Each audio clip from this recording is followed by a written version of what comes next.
Hey everyone, it's Peter Kerr from Rock Daydream Nation, and I've got Mark O'Neill back to the channel. How's it going, mate? From Pulse 94.7 FM. How are you? Very good. How are you? Good, good. And it's great that we're going to be talking about one of our favorite bands of all time, Deep Purple. A lot of activity happening in the Deep Purple world, which we will talk about later. But today's topic is picking our top five Deep Purple live albums of all time. Now, Mm, Mark, Deep Purple are renowned for live albums. There's a ton of them. yeah. And even bootlegs, there's bootlegs galore. But Deep Purple, they really reinforce their reputation as a numero uno live act. And, this is a bit of an interesting challenge, isn't it? Oh, big time. Over multiple, there's so many different lineups from one to seven, or is it up to eight? I don't know. But look, the premise of this show is we're going to pick our top five. But folks, we're not going to put it in order. We're not going to do the usual route of five, four, three, two, one. We're going to put it out of order, and we're going to keep you guys in suspense, and we'll reveal our picks right at the end of the show.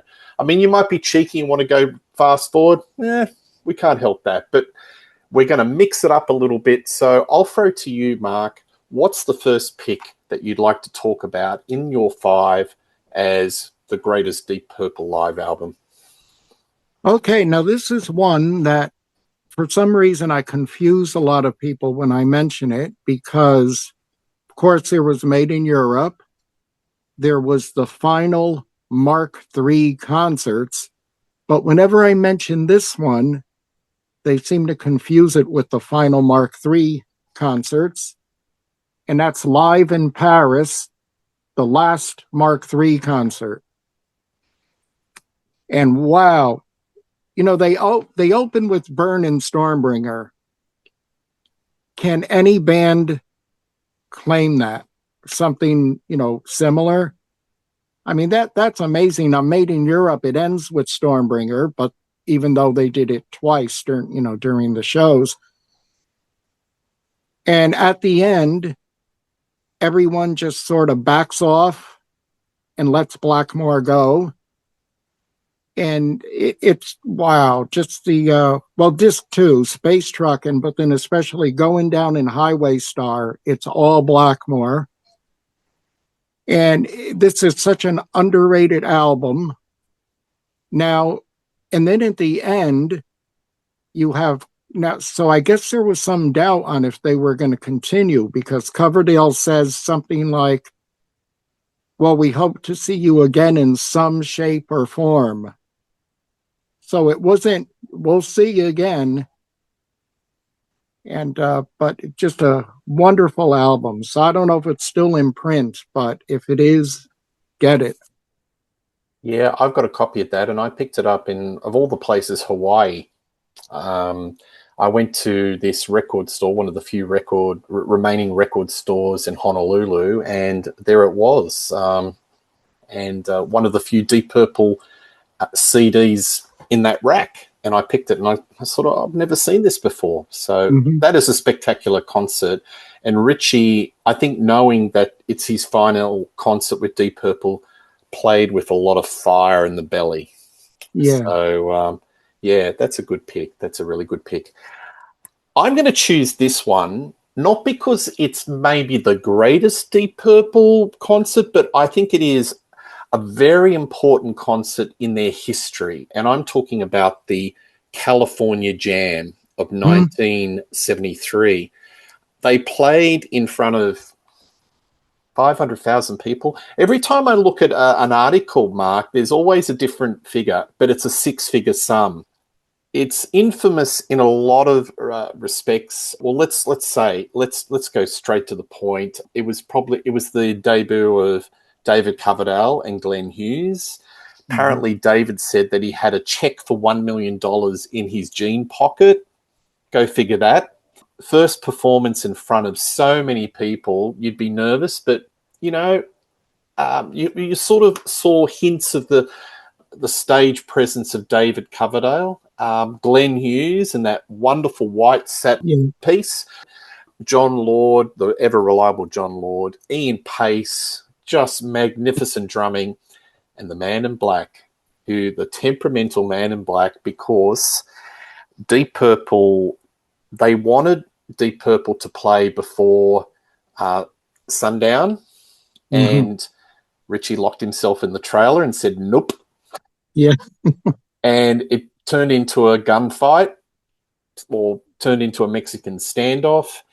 And they got their wish. They played where the sun was down, because they wanted to come a lot earlier, because I think all of the bands that were playing on that day, who was on? Black Sabbath, Seals of Croft, a few others. It sort of finished a lot earlier, and Black has had it in his head that he wanted to come on a specific time, and he held out in the trailer.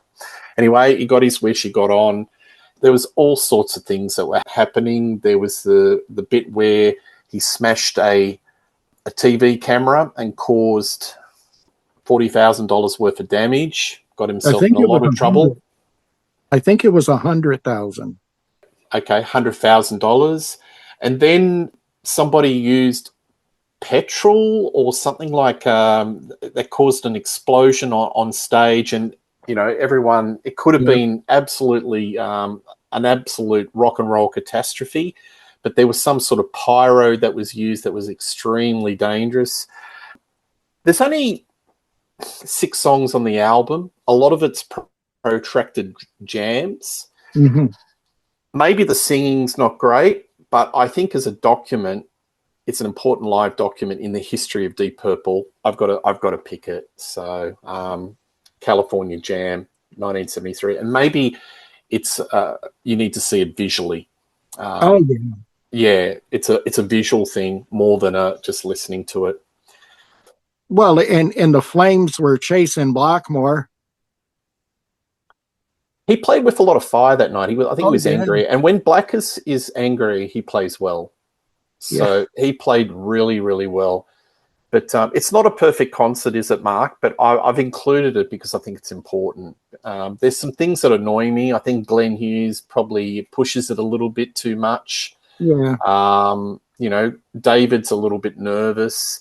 But I think you've got the core of John Lord and Richie Blackmore and Ian Pace are on fire. They play really well. They're the backbone. And then you've got that, it's just great theatre, with Blackmore and the, smashing the camera and the pyro. Oh, yeah. He was made for that sort of stage.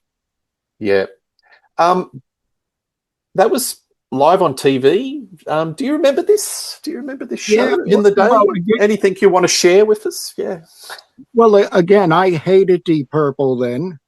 Ah, yes, the famous and story. again, until December 3rd, 76, when I bought Made in Europe. And then the next day I went out and bought everything. Yep. So I don't think it was live. I think it was shown in segments on ABC's In Concert. And I must say, as much as I hated them, that Richie part did impress me. Yeah, absolutely. Well, there you have it. That's my first pick. What's your next pick as a one of the 5 greatest Deep Purple live albums? Well, rather than going with the Cal Jam, Live in London, I think it's a better performance,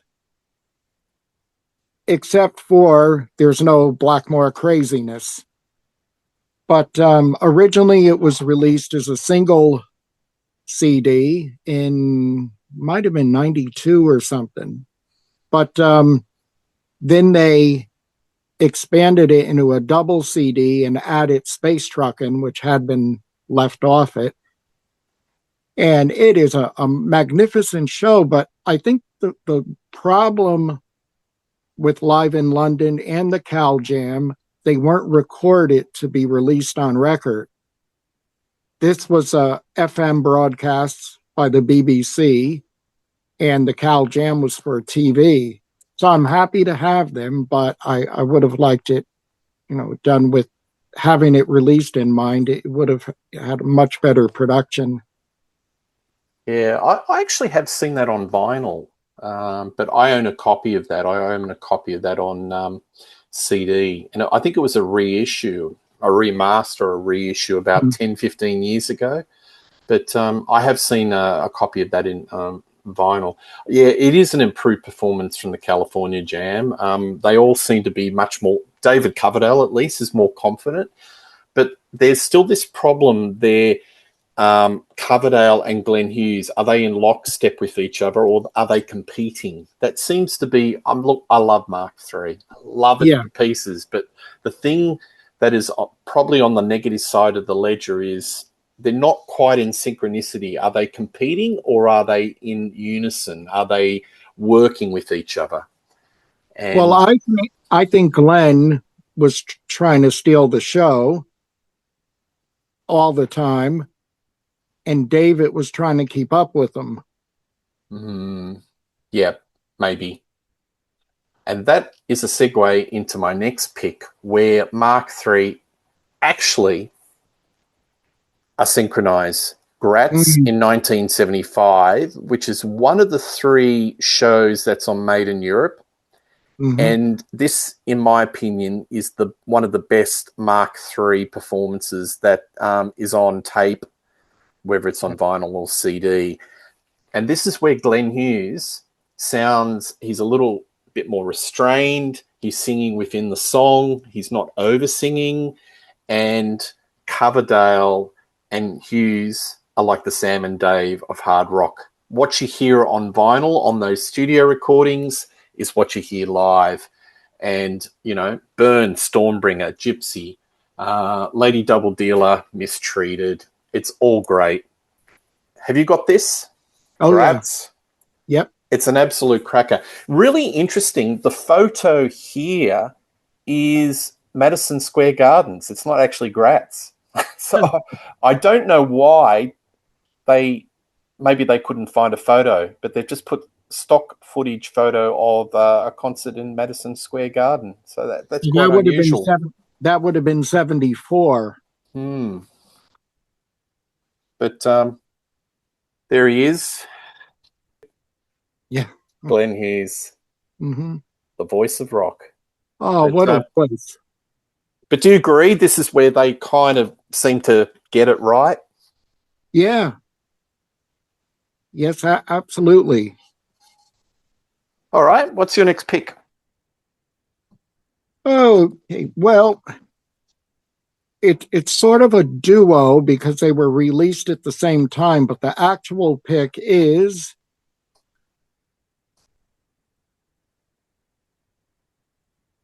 and that was recorded in 2014. It was released in 2016, 15 or 16, I believe, as was that. And that was recorded the previous year, 2013. Absolutely excellent. Not the same song list or track list. So if you buy them both, you're going to be getting like maybe 5 songs at least that are doubled up on. And what's extra special about that is in 2010, when I saw Purple at Festival Hall in Melbourne, my only time at that legendary place, I don't know if it was the sound or if it was problems with Gillan's voice, but it's like he was screaming or singing, really hard, putting a lot of effort in it, and not much was coming out. I thought he'd be retired in a year or two. And then I saw them the last time they played Australia at the Rod Laver. That was 2014, maybe. Yep. With Journey. Yes, I saw that tour. And he was a bit better, but not that much better. But he's really sounding good, and there's no AI. Yeah, absolutely. The one and only time that Journey played Australia, that was good. And I think I saw them, and 3/4 of the audience was there for Journey. No. Yeah, it was interesting. Very interesting. I'm gonna look. I'll bring it out. Got to include Made in Japan. I got the Steve Wilson remix. It's magnificent. It sounds Yeah, beautiful. He has made some sonic enhancements that just, the sound is sublime. And I've kind of fallen in love with this album again. yeah, I even forgive the drum solo, but I can understand why this album is cited as one of the greatest live albums of all time. They are an absolute fire. So, hmm, Strange Kind of Woman, you've got the vocal interplay between Gillan and Blackmore, the Blackmore playing on Smoke on the Water, Highway Star, everyone's just firing on all cylinders, and just the mix is just beautiful. yeah, Just, the nice balance between the audience and the music. It's at the right balance, because I always thought that the original mix of this album, the audience sounded very polite, but I don't know hmm, what Steve Wilson's done. It's made it a little bit more enhanced. It makes you feel like you're there. Lazy space trucking. It's a magnificent package. I don't have the box set. It sold out. I'm a little bit slack, and I just mm, hope it gets reissued. There you go. And just to yeah, show how much of a nut I have, I got this in the day, and this is all of the concerts in totality. Made in Japan was like a compilation of 3 nights yeah, at the Budokan, which I visited, and I'll even put a shot up. There you go. It's just there. And yeah, this is a CD that came out about 20 years ago, where they played all of the concerts in full. So if you're a super fan, that's worth getting as well. Have you got a few variants of this album, Mark? uh, well, I'm all CDs, and on purpose, well, for two reasons. Live in Japan. Now, made in Japan was a derogatory term years ago. Now, I'm not sure if by 72 or 3 that changed, but because early on, Japanese manufacturing, they made junk. And then they put us all to shame by sometime in the 70s. So I don't know if that happened yet, but I think that's probably why they never would have called this made in Japan in Japan. But the reason I got this, when I heard about this Steven Wilson remix coming out, I had sold, because I was running out of room, the first made in Japan that was put out on CD, which would have been closest to the album. And I saw Phil Ashton, when he showed this, he said this is the original mix. So I said, okay, well, I'll have this and then the Steve Wilson one. And then I have that black one with the dark front that was put out in the 90s, late 90s, I think. So now I had to get rid of a lot of my extras. I just didn't have the room. I don't Yeah. know how many thousands of CDs I have, but it's Yeah. crazy. Yeah. Well, it's definitely been refreshed a few times. Yeah. But you got to agree, the performances on this album are Oh, sublime, aren't they? I would assume this is one of your picks as well, is it? of course. Yes. So take it on board, folks. We have both chosen this album. You cannot miss that. I'd say around this time, Ian Gillan's voice is at its absolute peak. So I Yeah. think the years between 70 and 72, his voice was just at its stone cold peak. Hmm. So in rock, Jesus Christ Superstar, Fireball, Machine Head, this tour, just that little period, Mm. his upper register, the actual screaming, the lower register, he was on fire. And Blackmore, I was inspired. The connection between those two, can't be beaten. Yeah. Absolutely brilliant. Mhm. All right. My next pick is a Deep Purple live in Wollongong, Australia, in Ah, in 2013. You know, the lineup of Steve Morse, uh, John Lord, Roger Glover, Ian Pace, and Ian Gillan. Had a special guest star of Jimmy Barnes on Speed King. So oh yeah. it's a decent lineup. There it is. There's the Mhm. song list. And from top to bottom, it's got all the classic rock songs, but it's also got some nice Steve Morse era songs. I think Steve Morse probably doesn't get his due, but he played on, I think those last couple of albums that he did with Purple were fantastic. Mhm. I like his guitar playing. It was different, but to me, it took a little while to warm up to his style of, what he brought to Purple. And I think Purple went into a much more progressive style of music, less riffy, but more sort of experimental and proggy. Look, I've seen the band 3 times with Steve Morse, and I've enjoyed all of the occasions I've seen them. So, what about you with Steve Morse? Did you warm up to him straight away, or it took a little Yeah, while to get used to? no, straight away. Now, when Perpendicular came out, it got no airplay in America virtually. There was one Connecticut station that played Ted the Mechanic, and I think that was WR.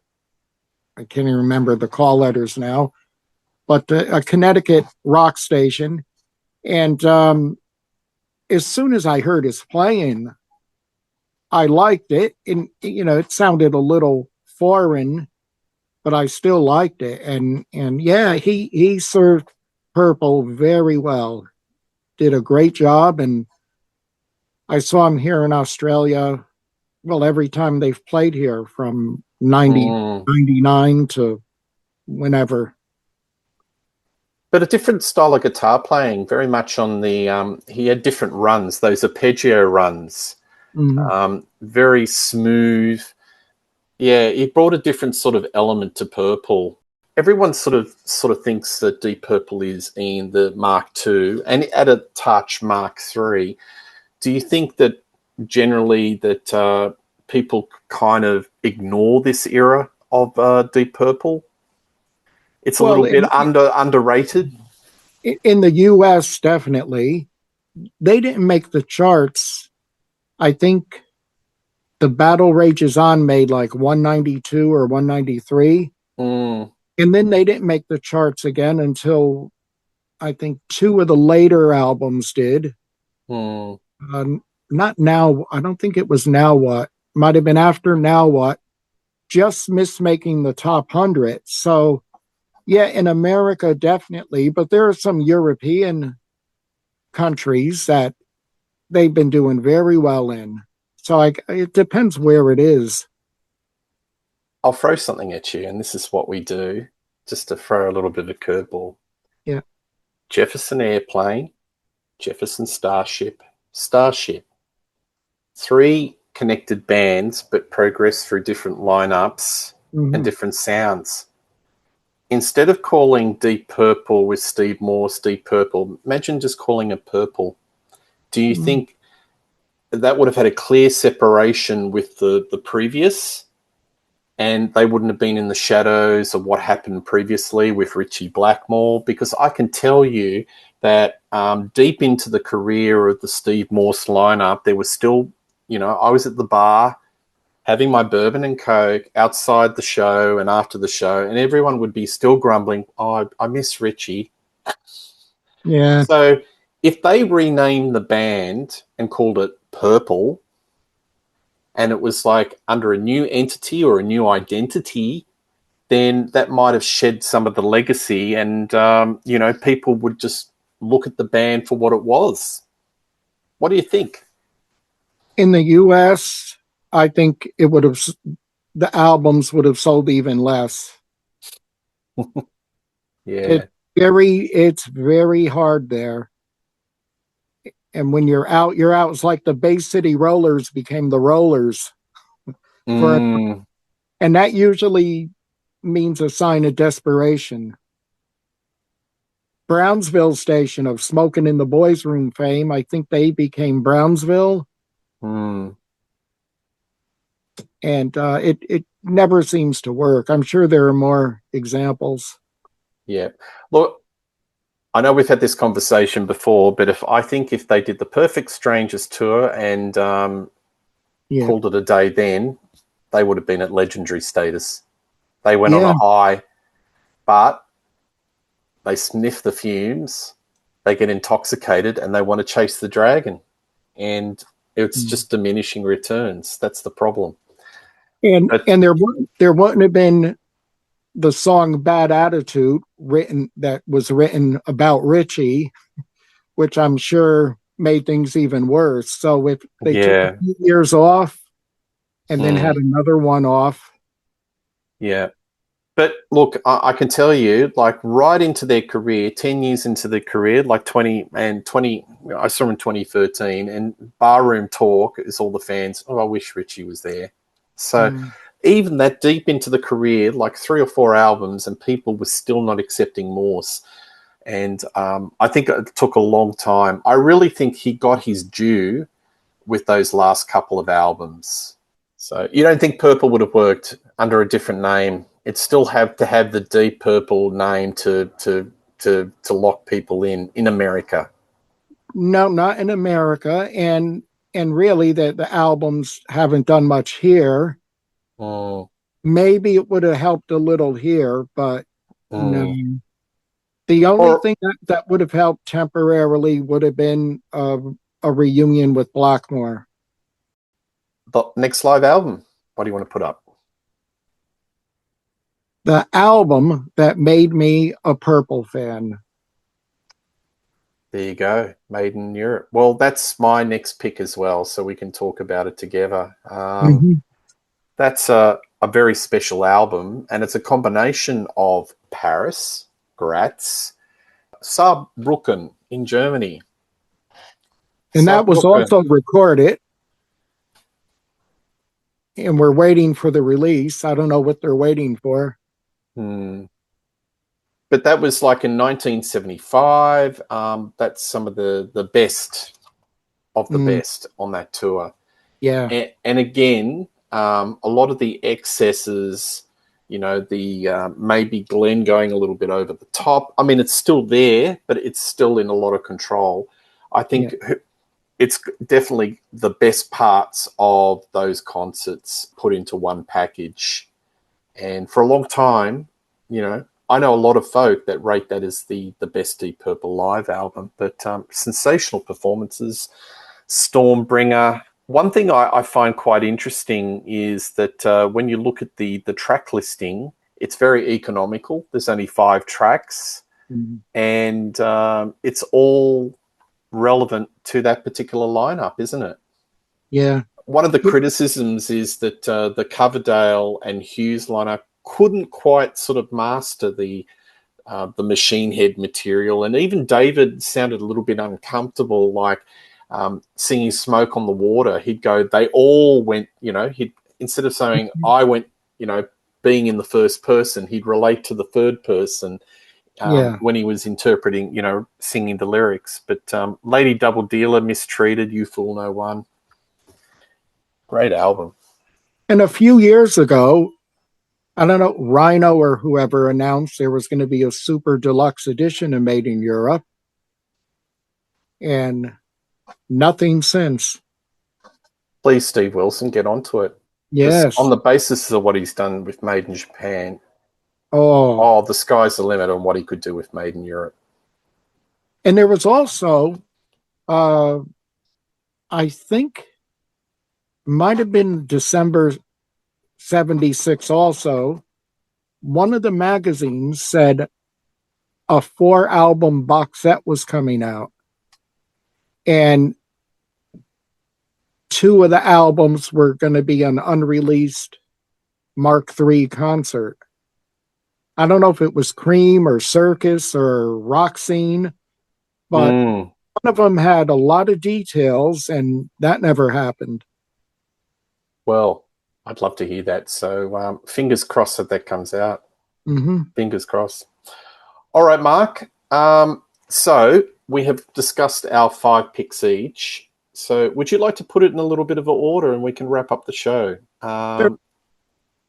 In order from, say, 5 to 1. Okay, well, that'll be 5. Great album, To the Rising Sun in Tokyo. Oh, and it's a shame that Mark III never played Tokyo or Japan. Hmm. I mean, they still worship there, and I just couldn't see that. But okay, next,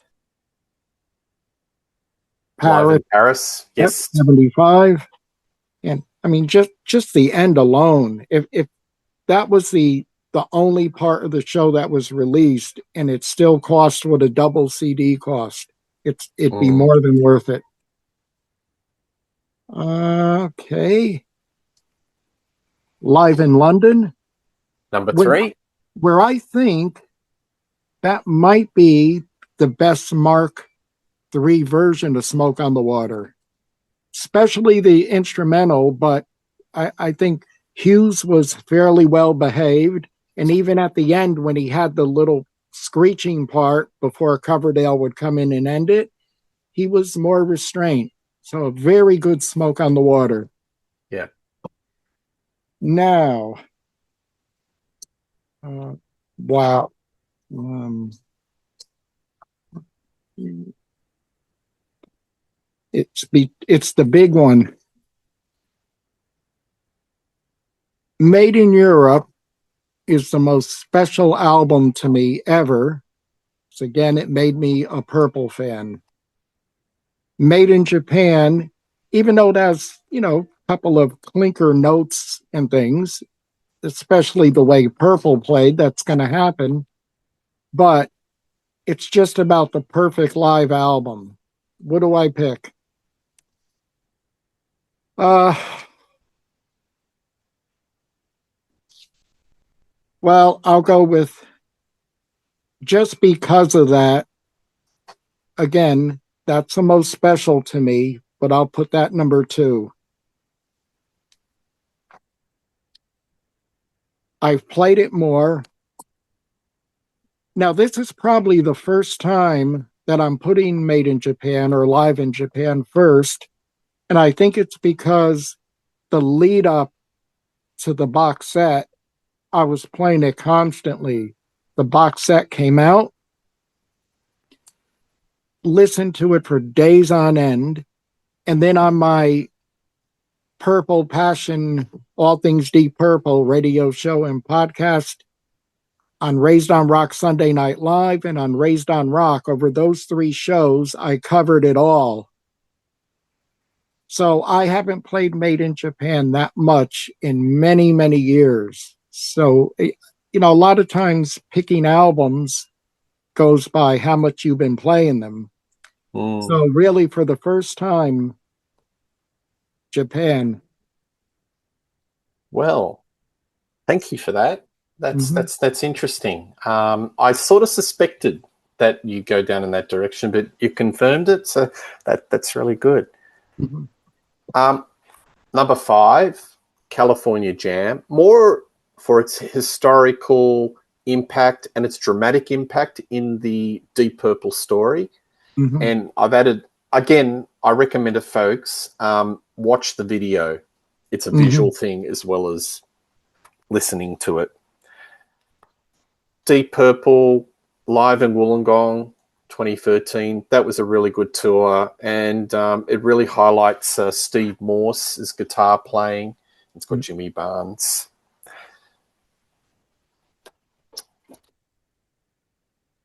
Graz, 1975. I know that's part of Made in Europe, but that's when the lineup is really firing. And it's one of the final concerts that Deep Purple did in that European tour in 75. And Richie even though, you know, he's looking to the future with Ronnie, James Dio, and Rainbow, there's still fire in the belly. Yeah. And it's some classic Richie Blackmore. Mm. My number two, like you, is Made in Europe. I think that is the perfect summarization of that those final concerts, whether it's Paris, Graz, or in Austria or in Germany. You know, I think it's a great documentation. And Mhm. like you, I've changed my tune. I used to be Made in Europe, but I'm going to go with Made in Japan. Yeah. This Steve Wilson remix, I've fallen in love with it all over again. It's like I've heard it for the first time. It's magnificent. It really is. And I can clearly understand why a lot of people put this in their polls of the greatest live concerts of all time, you know. The Who live at Leeds, the Allman Brothers, Mhm. Fillmore, Deep Purple Made in Japan. It's right up there. Mhm. Well, thank you, Mark.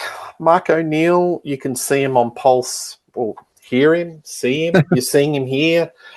He's on Pulse 94.7 FM. Lots of different shows. I'll put the link below. He's a friend to this channel, and we're going to do lots of stuff in 2025 and beyond. He's a Purple fan, and so am I. And that's why we do lots of shows on this great band. Please put your comments as to your 5 favorite Deep Purple live albums. If you agree or disagree, all feedback is welcome. But one thing's for sure, we'll be doing more things rock on Rock Daydream Nation. All the best and cheers.